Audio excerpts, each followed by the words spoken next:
there. This was before he went over to Turkey to start working at the site that they believe the mound that would be sort of is believed to be Troy. Although the thing about that, and I don't want to talk about that too much in this video, is that Schliemann has been criticized for the way he excavated. So when you excavate, you are going to go down the more recent historical strata. Okay, that's the sites that you're now. If you're a Bronze Age person, you're going to have to go quite a few meters down in that part of the world, which is what happened at Troy. And a lot of that was disposed. So it would have been the Islamic period, Ottoman period sites. It would have been sites that came after the Bronze Age, okay, and Byzantine sites, etc. And that was disposed of. But it still happens in modern times, unfortunately. They do try to clear it out and maybe sort through it, but they cannot often, unless a site has a very long excavation period, which would require a heckload of money, let me tell you. And there are sites being excavated in the Mideast for decades, and this is why. So to meticulously write up, document all the other periods is just an impossibility. So they often choose what to concentrate on. So I think the criticism levied at him for the 19th century, same with Howard Carter later with Egypt, is not always fair. So I want you to be aware of that if you are studying archaeology or studying classics, is you're going to come across a lot of that criticism. Or online, where you're going to read a lot of these things. So just put that aside and try to just kind of concentrate on the site and what he was finding is my advice in a way. So we can't go back, we can't put it back together like a cake, okay? So let's go back to some interesting points I find about Heinrich Schliemann is, like Howard Carter, which I'm not really an Egyptologist, so I may talk a bit about Egypt in passing, but Howard Carter, of course, discovered the King Tut tomb, very famous, so you know all about that in the 1920s. So Howard Carter and Heinrich Schliemann are both what you call self-made amateur archaeologists. They didn't come out of Oxford, Cambridge with that sort of PhD intact. That came later, I believe, for Schliemann.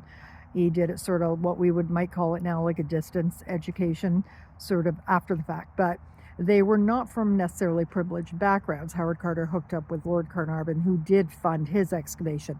And Schliemann essentially sort of came out of very working class, poor background, to be honest. But what he had, besides a certain genius for history, was an ability as well to learn languages super fast. He believed you could learn any language and he could teach you in 6 weeks. And my dad was kind of like that. He knew 6 languages that I can't even imagine learning.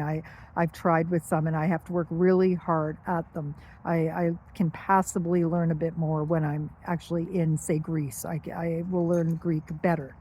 So Schliemann had the advantage of not just picking up languages where he worked, whether it was Greece, whether it was Turkey, but he could also taught himself ancient Greek, Latin, Arabic. These are very hard languages. So if you gives you a sense of that man, it wasn't just there was the passion in that, but there was this kind of discipline, mental discipline, that he was so fixated and determined to find these sites. He almost willed it into being. Although I will say, when I do talk about Troy in another video, that he had some help from an Englishman who was resident in Turkey and felt that the mound was actually the site of Troy and suggested he excavate there, but not to take away from Schliemann's own work and research. So, and he was the main excavator in charge of that. He also, I believe, worked at Tiryns, which is another Mycenaean site in Greece. So I will be mentioning these in passing. But yeah, so let's go back to those shaft graves and that gold mask of Agamemnon. And the reason I want to bring that up is I've mentioned Atlantis to you. We've talked about Plato, the references to Atlantis in the literature. Why I think this matters is that Troy was dismissed as just part of a myth in the Iliad. And I think Atlantis has spent a lot of time being put in that category as fantasy.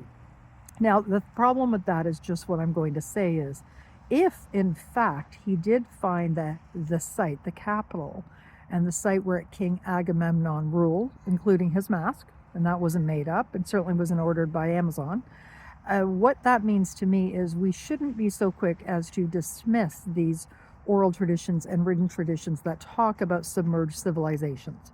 And I won't get into what Graham Hancock likes to talk about, was there advanced civilizations. Maybe I will in time. But for now, what I'd like to point out is, does that mean that if they found Troy, could they maybe not one day find the graves of Paris, Helen? They could. We shouldn't rule it out. And I think, to go back to Atlantis, which is what I'm focusing on often, and coming back around sort of in this whole sort of circle I go with the Bronze Age, which is always where I like to stay, is that we shouldn't rule out that there might not be something, may not be what people expect. It may not have the sexiness of ancient aliens or whatever, but I can tell you it may in fact be rooted in an actual site. And we have mentioned some of those sites that have been suggested, such as Thera, where Santorini is. And there are some other sites, such as Helike, another site I will get into, that have been linked to the Atlantis idea of submerged civilizations or sites, urban sites. So the advanced technology is a whole other topic, okay? So that is why I brought up Agamemnon and Schliemann, the importance of Mycenae, because of the fact that he proved there was an Agamemnon. So this is very interesting and very key to take away. All right, so we're going to end on that note. Some food to think about. I will try to link to the manuscript later tonight when I look at this. And yeah, I will try to get back to this next week. I think my schedule has a few days off. Okay, and try to talk more about this. Maybe I'll talk a little bit more about Troy then, and the Mycenaeans. All right, so take care. Have a good week.